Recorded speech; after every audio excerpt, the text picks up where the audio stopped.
Berikutnya, hakim juga sempat menanyakan soal kejanggalan Putri yang menolak visum padahal ia mengaku sebagai korban kekerasan seksual. Hakim mencecar Putri karena alasannya bertolak belakang dengan latar belakang pendidikannya sebagai seorang dokter.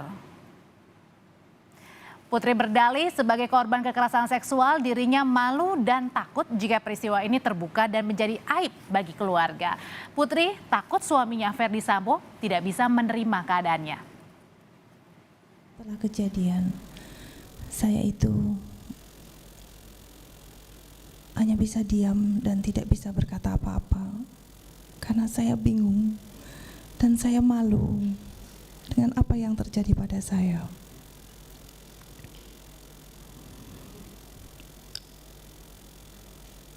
Dan saya tidak tahu harus bagaimana sebenarnya.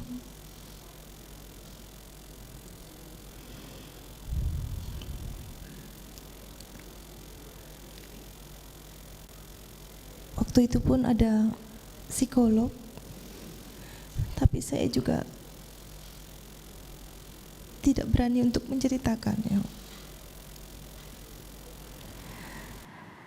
LPSK memastikan pihaknya melakukan pendampingan terhadap Putri Chandrawati saat menjalani pemeriksaan yang dilakukan psikiater dan psikolog. Sebelumnya istri Ferdy Sambo mengungkapkan dirinya tidak ingin diperiksa LPSK khususnya terkait dengan kasus pelecehan seksual yang ia alami. Dan untuk mengungkap faktanya sudah terhubung dengan kami Wakil Ketua LPSK Edwin Partogi Pasaribu. Selamat petang Pak Edwin.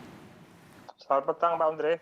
Jadi apa yang mau ingin Anda klarifikasi mewakili LPSK tentang pernyataan Bu Putri ini? Ya, apa yang disampaikan Ibu PC ketika memberikan keterangan di persidangan bahwa LPSK mempertanyakan hubungan khusus antara Ibu PC dengan Brigadir Joshua itu sama sekali tidak benar. Karena pertanyaan itu sama sekali tidak ada. Ya. Jadi kalau seandainya kami diberikan kesempatan untuk juga memberikan klarifikasi di persidangan, bisa kami sampaikan, bisa kami buka kepada publik prosesnya seperti apa, termasuk kami memiliki video, kami memiliki rekaman audio, bagaimana proses itu berlangsung. Kami juga sudah memiliki laporan baik dari psikolog maupun dari psikiater tentang proses asesmen tersebut. Ya. Jadi pada kesempatan ini saya sampaikan kepada jaksa penuntut umum, kepada hakim, ya, bahwa apa yang disampaikan Ibu PC, LPSK mempertanyakan hubungan khusus antara dia dengan Joshua itu adalah tidak benar.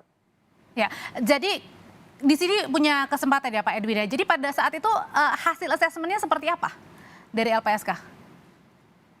Ya, hasil asesmennya sebenarnya nyaris tanpa hasil karena Ibu PC itu diajak berinteraksi, diajak berkomunikasi, tetapi tidak memberikan jawaban. Ya. Bukan berarti Ibu PC tidak memahami dialog atau komunikasi yang disampaikan oleh psikolog dan psikiater LPSK.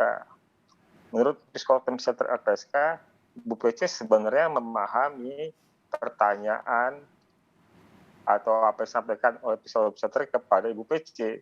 Hal itu terlihat dari bahasa tubuhnya. Memahami Ya. artinya memahami tapi tidak mau bilang gitu maksudnya Pak Edwin?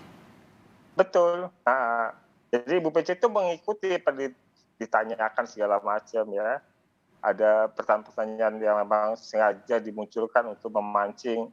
Itu ada reaksinya, ada reaksi alis, ada reaksi dahi, ya kan? Ada reaksi badan, bahasa tubuh gitu.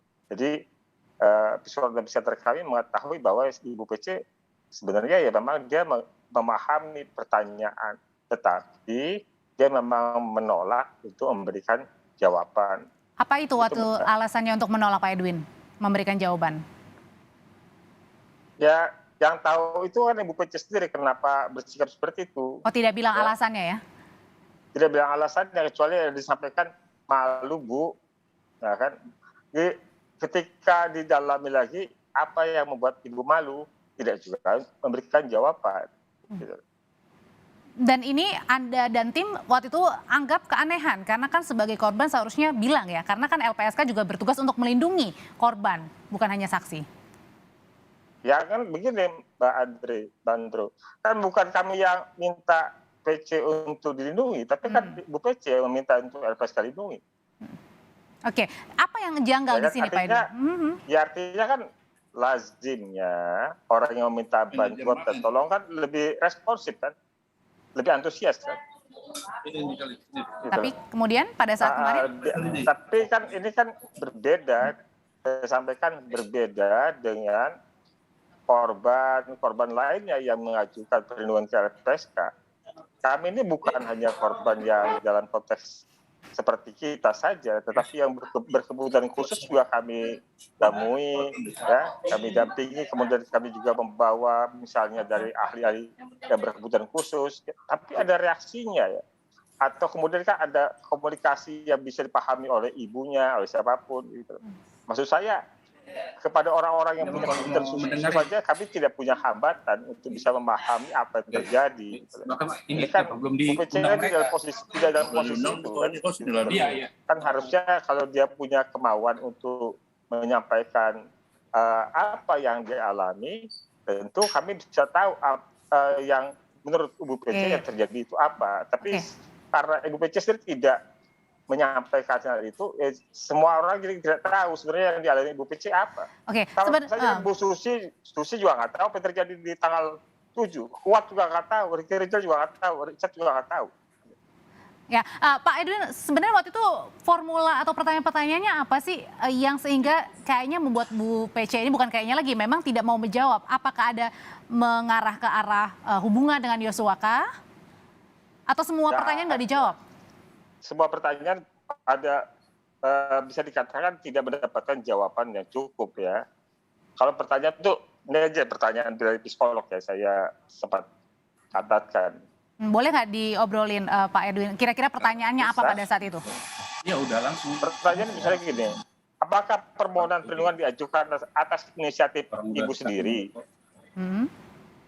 Apakah ada pihak keluarga yang bisa mendampingi proses pemeriksaan ini? Baik. Apakah ingin pemeriksaan dijadwal ulang? Oke. Nah, menurut apa yang dirasa Ibu sebagai terduga korban pelecehan? Baik. Ya. Bagaimana pelecehan itu pencabulan itu terjadi? Baik, Pak Edwin. Apakah Ibu merasa sendiri? Oke, ada beberapa pertanyaan ya yang memang kemudian akhirnya oleh PC ini tidak dijawab. Nah, Anda menduga apakah ini nantinya mempengaruhi nggak sih terhadap proses hukum? Ya, ya saya sepenuhnya itu punya kewenangan dituntutan oleh jaksa dan putusan oleh hakim ya.